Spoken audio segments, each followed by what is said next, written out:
If you're dealing with cancer or a chronic illness, you've likely been told to cut dairy out completely. But what if I told you that some dairy is not only nourishing for your body, but also healing? Today, I sit down with returning guest Monica Corrado, a teaching chef and holistic nutritionist who spent 25 years helping people use food as medicine. Monica specializes in guiding those with serious health conditions towards healing through traditional, nutrient-dense foods. You'll learn why the lactose in conventional dairy can feed disease, and how a simple 24-hour culturing process can transform milk into a powerful healing tool. Monica walks us through how to make yogurt and kefir at home that support your gut and immune system rather than disrupting them. Stay until the end to hear Monica's top cultured dairy pick, more powerful than store-bought and essential for gut health. Let's dive in.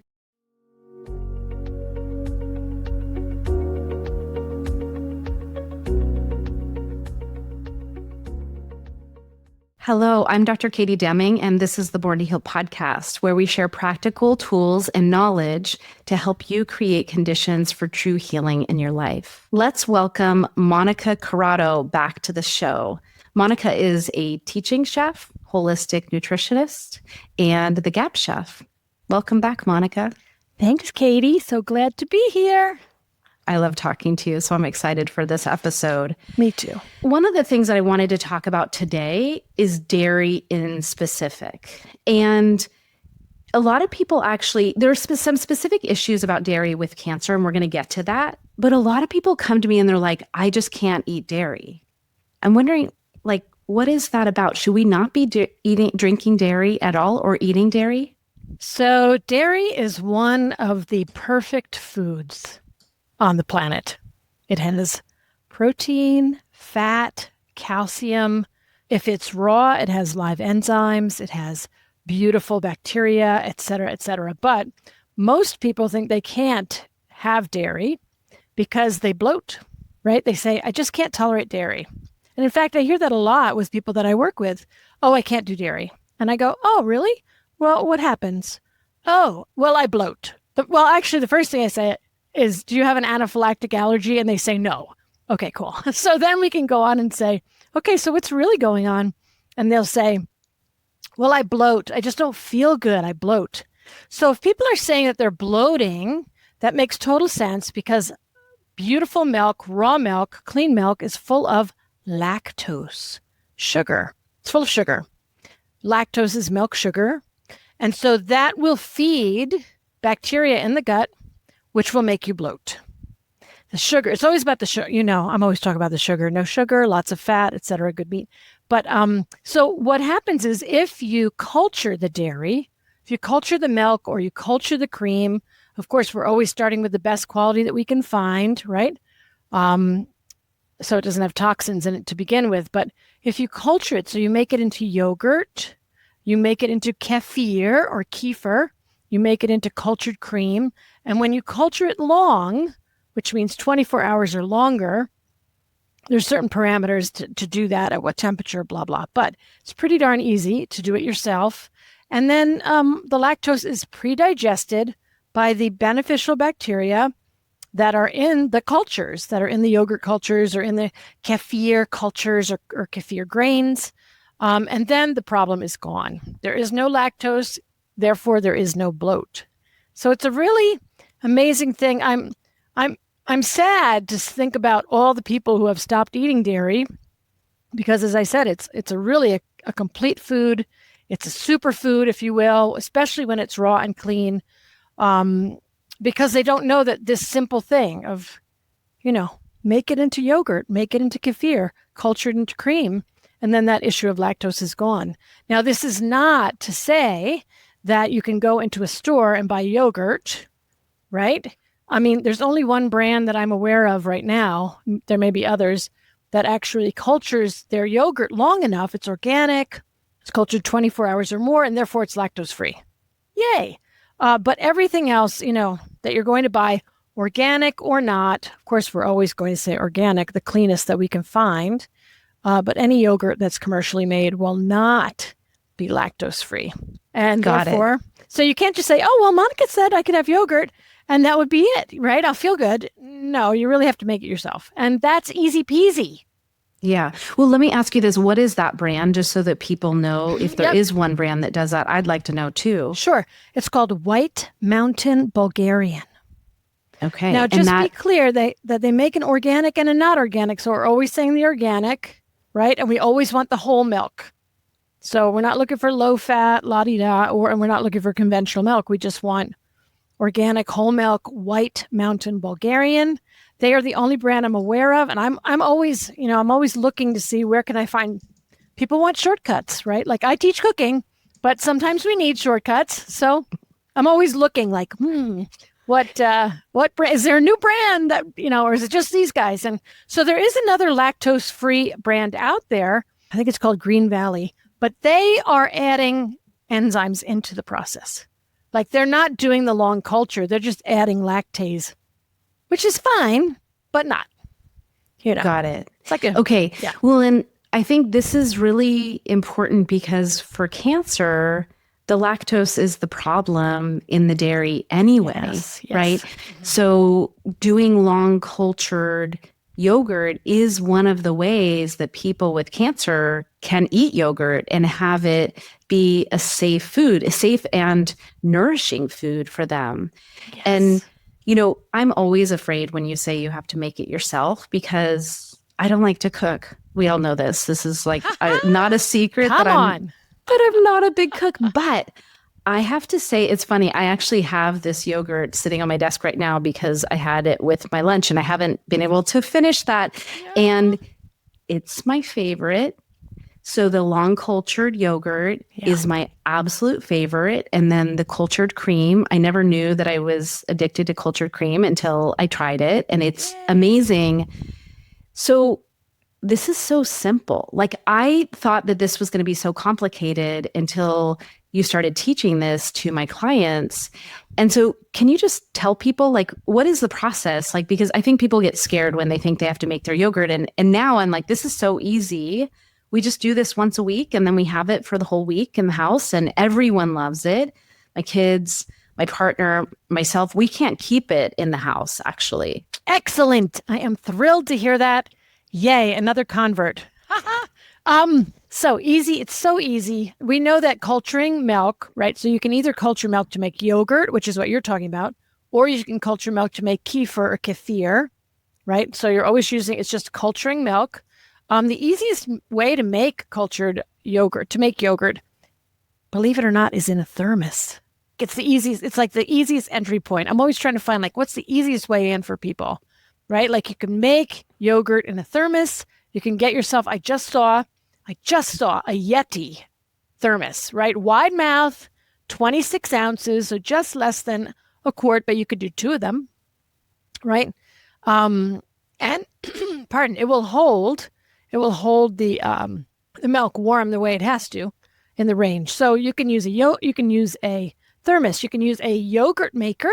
There's a really wonderful, I'm going to talk about this brand. There's a wonderful yogurt maker out there right now. It's called Luvelle, Luvelle. Maybe just L-E, but Luvelle. Just one L. That's what I have. I have the Luvelle. Luvelle is a great yogurt maker. They actually get the fact that you need to be able to, culture it for 24 hours, which a lot of yogurt makers do not allow you to do. They're like 8 hours, 12 hours, whatever. So, and they also culture at the correct temperature, which is somewhere between 105 and 115. So I'm always saying aim for 110. Why? Because it's in the middle and people don't have to think about the range. So I love that one. People can also use their Instant Pots and their Insta Pots on the yogurt setting. So yay. So a lot of people have these things in their houses already. And you can start with the best quality milk you can find, which is going to be raw. If you need to find clean raw milk near you, you go to realmilk.com. That's a project of the Weston A. Price Foundation. And then you can get the best quality organic whole milk yogurt, grass-fed from the store. That's the easiest way in to use as a starter. So, yeah. You can also graduate then after you're like, okay, I'm getting my feet, I'm figuring it out. I'm making yogurt. You can also graduate to getting the starter packets, which are actually yogurt starter cultures. It's a little bit more advanced, but it's going to give you a more potent, yogurt. If you use some of these traditional cultures that you can get in a starter packet, and then you use that as your starter. You always need a starter if you're going to culture yogurt. Culture milk into yogurt, sorry. And where do you get the yogurt starter cultures? So my favorite is called Cultures for Health. That's a company that's online. They've been around for years. They do beautiful things. There's a lot of education on their site about troubleshooting things about raw milk versus pasteurized milk and different cultures, and really very, very nice, good educational site, Cultures for Health. And they have yogurt cultures. They have traditional ones. They have Bulgarian ones. They have mesophilic ones. They have thermophilic ones. There's all sorts of things. So don't get overwhelmed, folks, if you've never done it before. It's easy to start with the best quality milk you can find, and then a good, the best quality yogurt that you can find from the store as your starter, meaning whole milk, plain, right? Pastured, no fillers, organic. That would be what you're looking for. And actually, I have a question about that because one of my clients asked, they used Greek yogurt as their starter. Does that matter? Is that okay? So, she thought it didn't turn out well. So she was asking me, and I said, oh, well, we need to ask Monica the question. There you go. So Greek yogurt, I'm bringing out my little bunny ears. Greek yogurt, quote unquote. So there is Greek yogurt, meaning there's yogurt that is made with cultures from Greece. And then there's Greek yogurt, that's the one I'm putting in quotes, that is really just yogurt where they've strained out the whey. So people think that because that's what they're buying in the store, that Greek yogurt, is supposed to be really, really thick. Well, that's because they took all the whey out and they're calling it Greek yogurt. So can you use Greek yogurt as a starter? Only if it's really Greek yogurt. And it's not this, yogurt that they just strained the whey out. Got it. Okay. Yeah. So I think that maybe was the problem for her. So basically a plain yogurt that's cultured is what they would start with. Yep. Whole organic, milk. Whole milk, pastured, no fillers. Yeah. Okay. I say no fillers because a lot of the brands that a lot of the brands that people are used to thinking are good, right? Organic brands actually add pectin to their plain yogurt, and that's not okay. So if you're seeing pectin in a yogurt, that means that they have used inferior milk, number one, that won't set up. They haven't cultured long enough, number two. So they're using pectin as a thickener to make it thick, which is what people are used to, if you're used to commercial yogurt. Got it. And one thing for people to note is that the 24 hours, it has to be cultured for 24 hours because some of the yogurt makers, like you said, like I've had clients they're like, I did it on the yogurt setting but it was only 10 hours or 12 hours. I'm like, doesn't count. It needs to be 24 hours. Or your Instapot.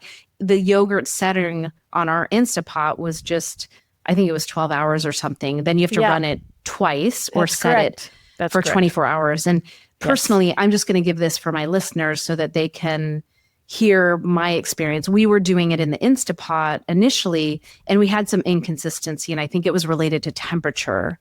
Yes. So we ended up getting the Louvel, and then they've just been so consistent, so easy. It's just been like perfect. So I love, and it's not that expensive. I think it was like $140.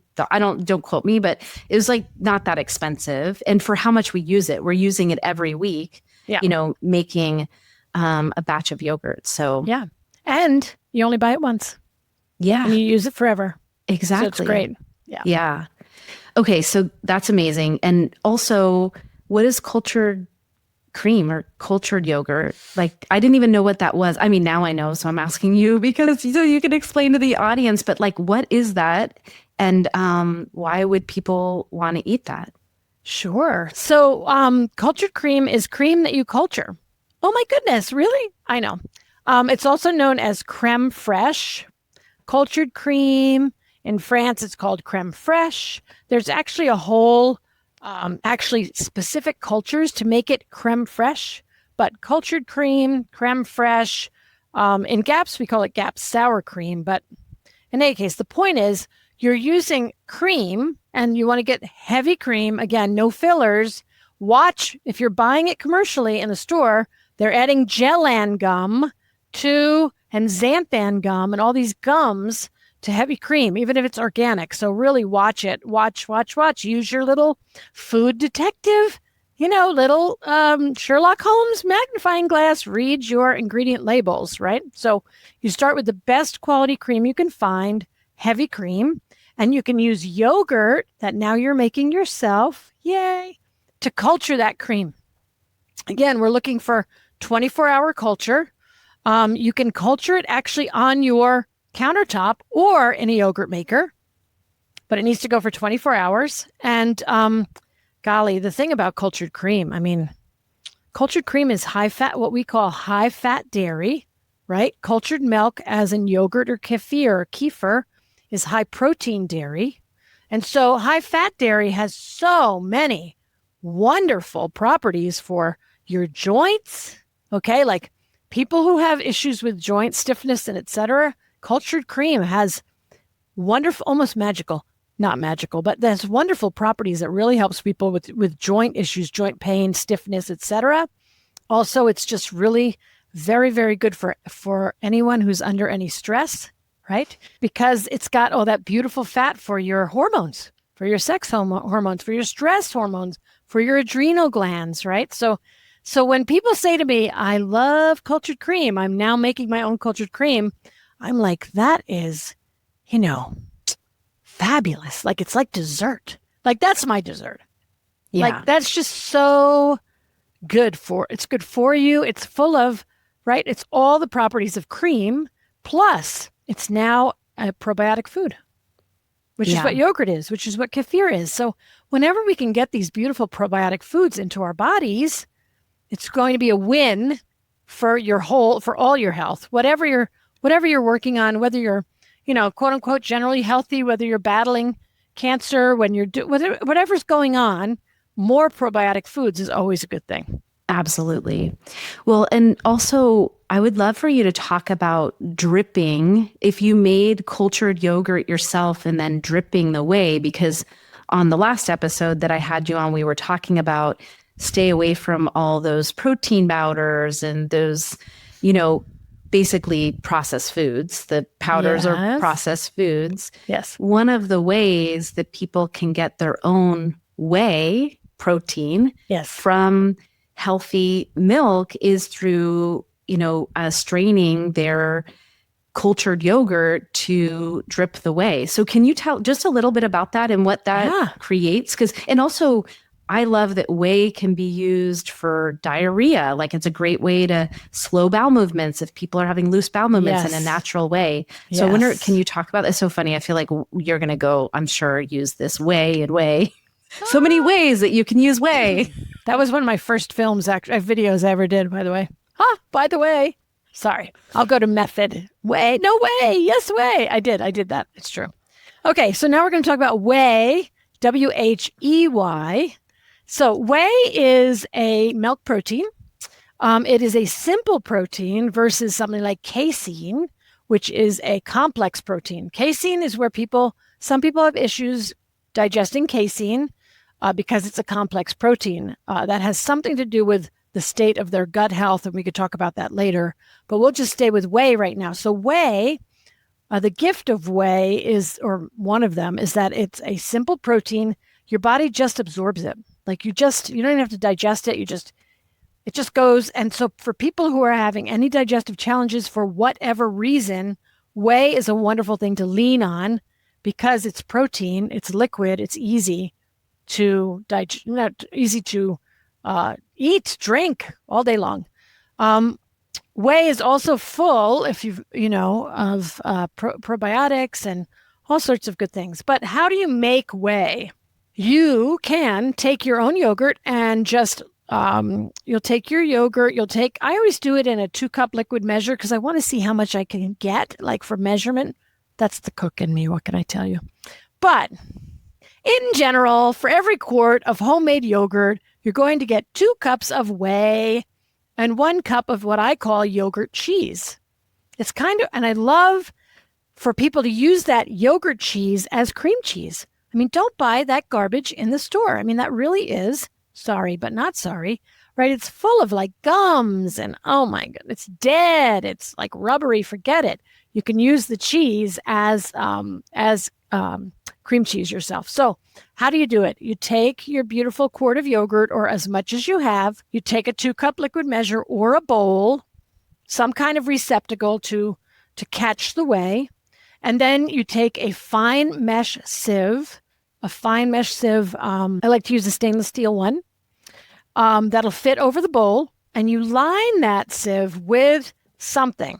Now, a lot of people are using cheesecloth, and when I first started teaching this stuff 25 years ago, yes, it's true, I said use cheesecloth. If you have it, great, but cheesecloth tends to allow milk solids, like the yogurty part, right through it into your whey. And we don't want to do that. We want to keep all the milk solids, which will become what we call the yogurt cheese, up in the sieve. And we want to allow the whey to be just a clean dripped whey. Okay. So I'm telling people you can use several, don't you love that word? Several layers of cheesecloth that you fold over, or maybe like 4 to 6, like literally. And then line the sieve with that.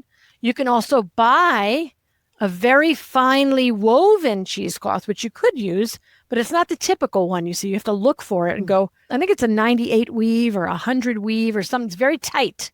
You can't see through it. You could use that easily, one piece. So several layers of cheesecloth or just one of the tighter woven ones. I also encourage people to use grandma or mom's like dead linen napkin, it's a napkin you love, but it's like you'll never use it because it's all stained or it's old or it's whatever. But these cotton napkins are great for dripping whey. They're fantastic. As long as you're not washing in smelly, please don't ever use smelly detergent. In any case, so you got your bowl or your 2-cup liquid measure. You've got your fine mesh sieve. You line that sieve with something. It could be a brown paper coffee filter, right? It could be an old linen napkin. It could be, frankly, I have people cutting up old T-shirts. They work. I mean, you got this stuff around the house. Let's do that old reuse thing, right? You can use cheesecloth, whatever. Find something to line it with that's going to allow you to get a drip through, so the whey will drip through cleanly and all the cheese will stay up top. And as I said, usually it'll be a quart. For every quart of homemade yogurt, you'll get 2 cups of whey and 1 cup of cheese. Yeah, which is fun to know, right? And so what do you get? Yes, whey. So whey is a simple protein, which is wonderful. So for everyone who's trying to up their protein, don't go to a protein powder, please, right? Certainly not pea protein, or we know soy protein is absolutely never, ever, ever, ever out of here.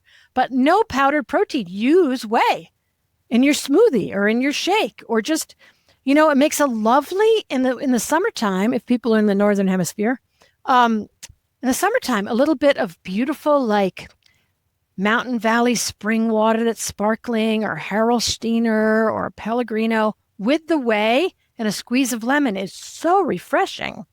I mean, it's lovely. It's refreshing. It gives your electrolytes. It's just a lovely way to bring it into your just daily life. And then what you said about diarrhea. Yes, because whey is milk protein versus the cream, the cultured cream, which is milk fat, whey can really put a halt to diarrhea.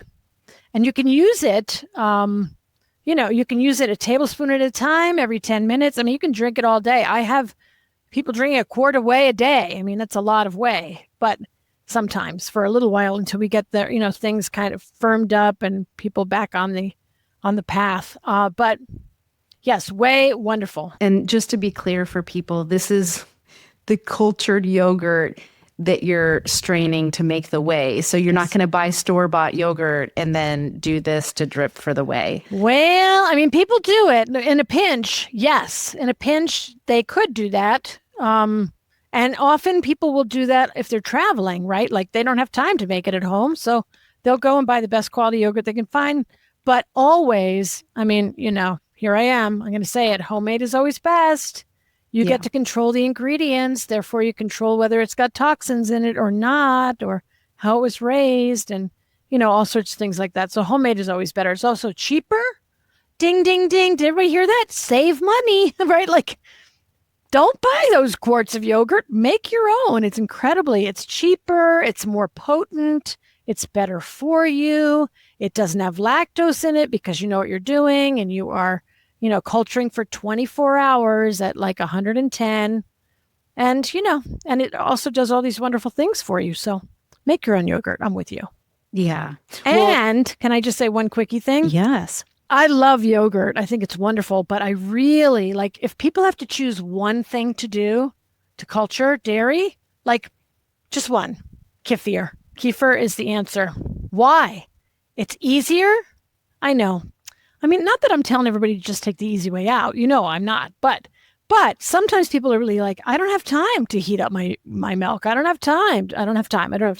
So kefir or kefir, Kefir, is so easy. You don't have it, and it's really very, very easy. You do it on the counter every day, and basically it's milk plus kefir grains. Stir it up. 24 hours later, you have kefir. So it's even easier. Not telling people not to make yogurt. Make it, yes, but it's easier, and it's far more potent than yogurt because it has yeast in it.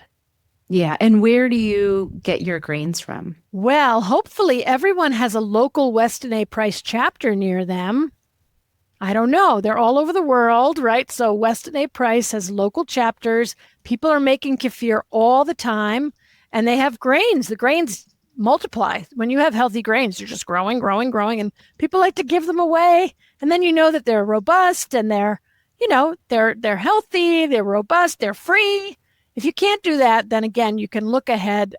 Just jump right on. Cultures for Health, again, has Cultures for Health, has both kefir starter, which is a packet, very easy to use, and kefir grains, which you have to reconstitute. So it's a little bit more work at the beginning, but after a while, it becomes very easy. Yeah. Well, and the problem becomes what to do with the grains. You're like, become friends with all your neighbors. You're like, please. Yes. Give them away. I mean, just think, you are promoting health everywhere. Yes. Right? Yes. Like you're spreading I just see the little grains like multiplying out. Same thing with kombucha scobies. So we should talk about that another time. Yeah. We could talk about kombucha. No, I love that. And I think that, kefir is one of those things that a lot of people, if there are issues with yeast, I don't know if you want to talk about that, because I think that's, really, really powerful for people to understand. Okay. So people that have, so a couple things. I know I'm sitting here like waving the flag of kefir.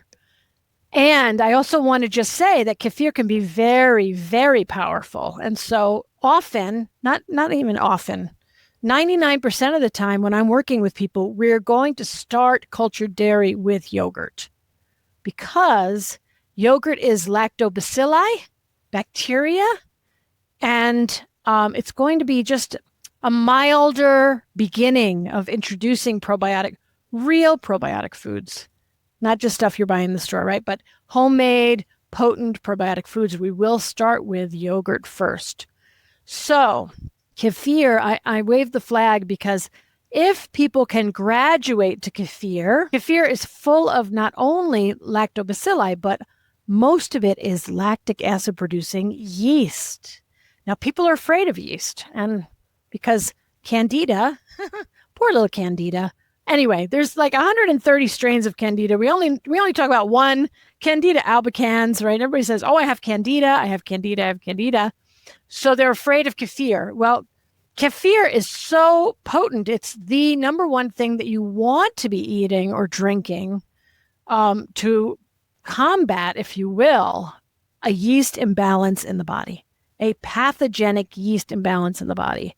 Kefir will do that, which is why, people that have, if you have people listening that have children with cradle cap, That's a yeast issue. You must, that's your tool. Kefir, right? People that have toe fungus. Oh, I've had toe fungus all my life, people will say. I'm like, okay, kefir, right? Like people have eczema, kefir. I mean, it's the answer to so many things, because what Dr. Natasha Campbell McBride says, she's, with the GAPS diet, she says that the yeast in kefir are like little hoovers, meaning vacuum cleaners, little hoovers that go through your body and they hoover up the toxins.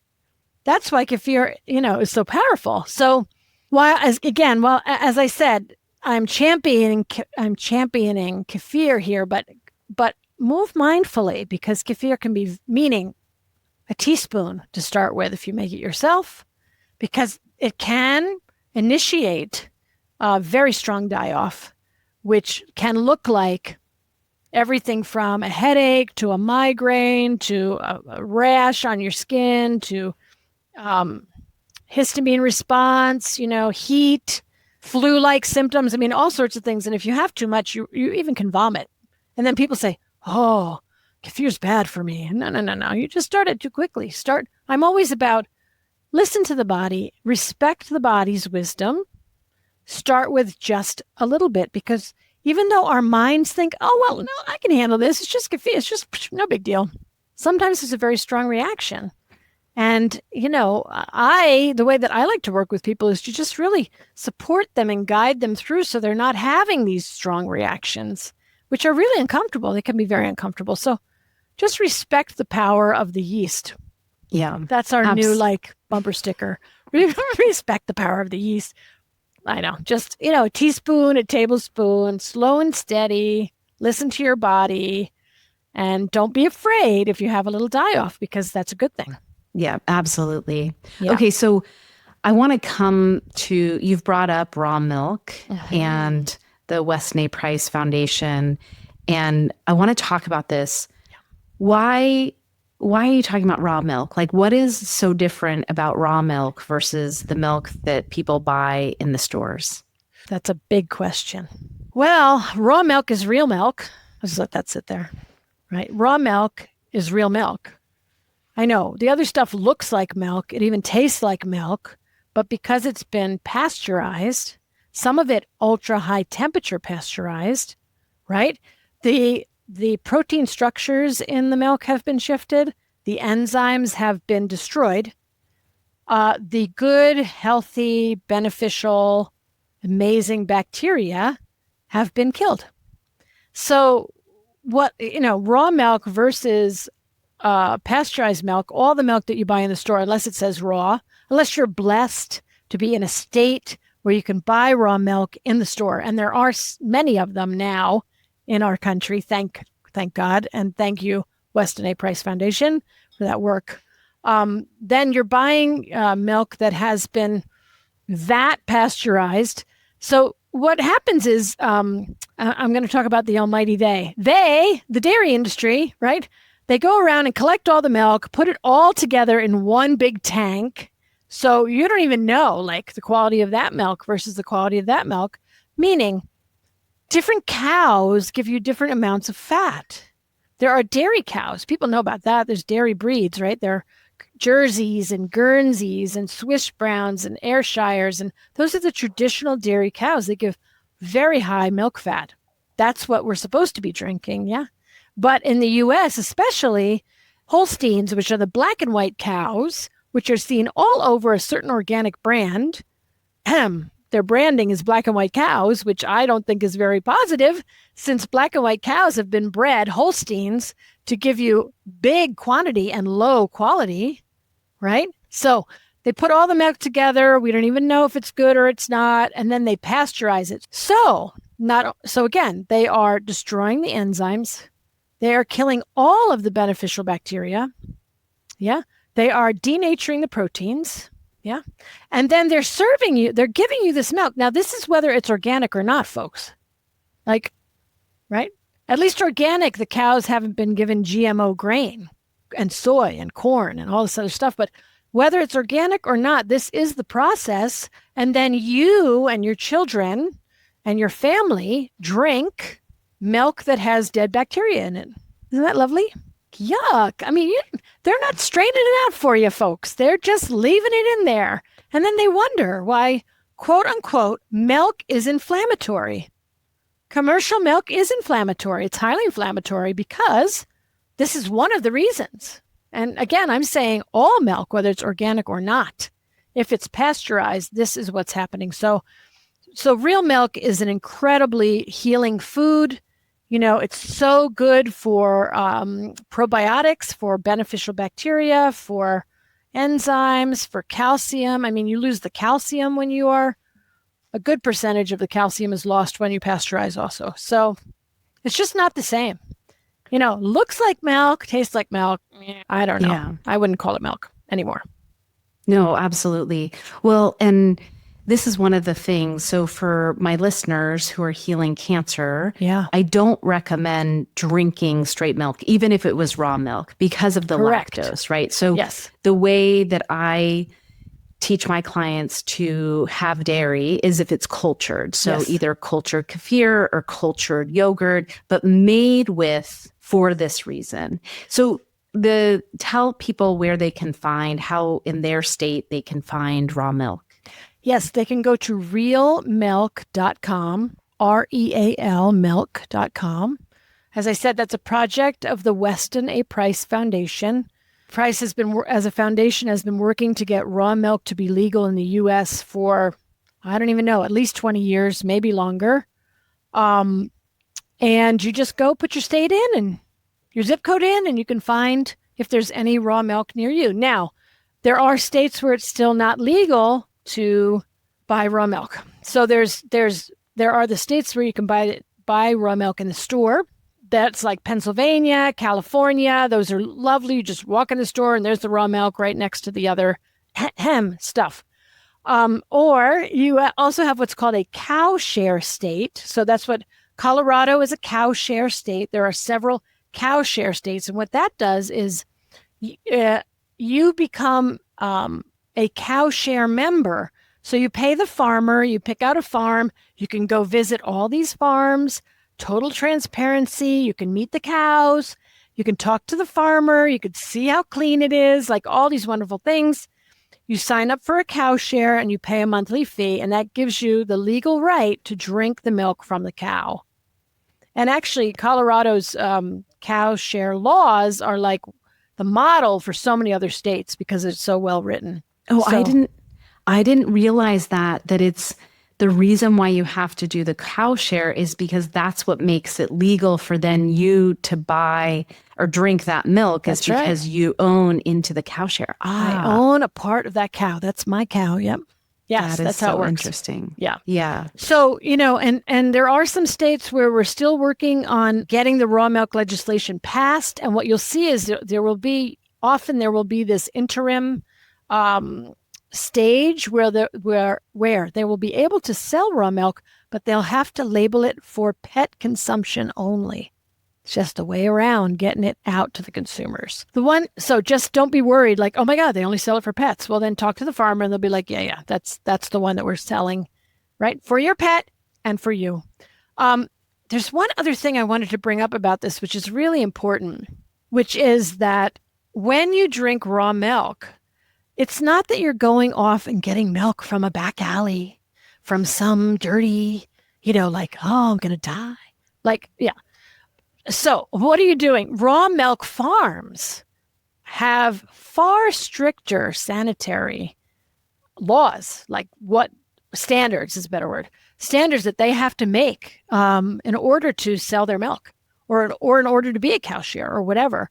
Their standards are far higher than any of the conventional ones. Why? The conventional ones can have sick cows giving milk into that big vat, and as long as they pasteurize it, it can be used. And then you get to drink that lovely dead bacteria. So I just want to say, right, so the regulations, the standards for raw milk dairies are very high, like higher than any of the others ones are. For the reason that, they don't want anybody getting sick. They want everybody to be well when they drink their beautiful raw milk, truly and indeed. So it's a really important thing for people to understand. The other thing is that this is a really good one. Like if you see this, it's really cool, I think. So people will say, oh, raw milk made me sick. Raw milk, there's nothing wrong with the milk, folks. I mean, the amount of cases of people that have gotten sick with raw milk is like minuscule. It's all over the realmilk.com website. You can go look it up. How many cases came from, how many people have gotten sick from raw milk over the last 100 years, right?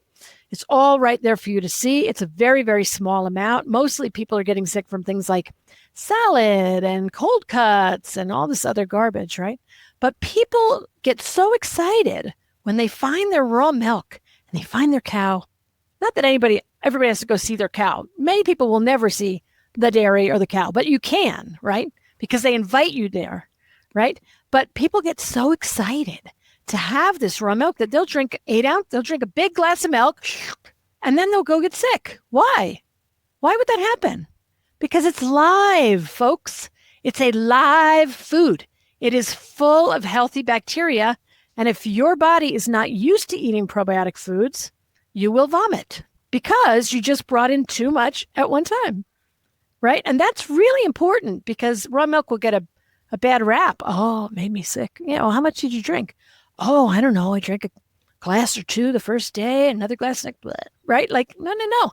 Just like the yogurt, to have respect for the potency, this beautiful live healing food and the live bacteria, the beneficial bacteria in that raw milk. I have one more thing. I know I just said one more 2 times ago, but this is really important stuff. I'm a culturing dairy girl.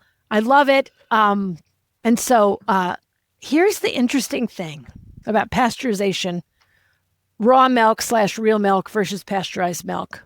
When that milk comes out of the cow, it is full of beneficial bacteria, which can and do protect the milk from pathogens. That's part of why it's there. And when you pasteurize, which, oh, by the way, is sterilize, folks. Don't look at this. This pretty word came from Louis Pasteur, right?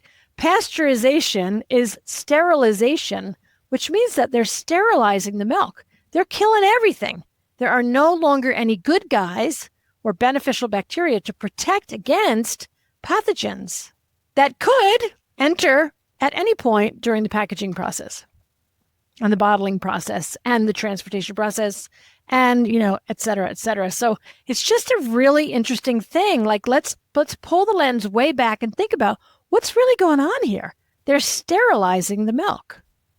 And therefore, it no longer has its protective beneficial bacteria.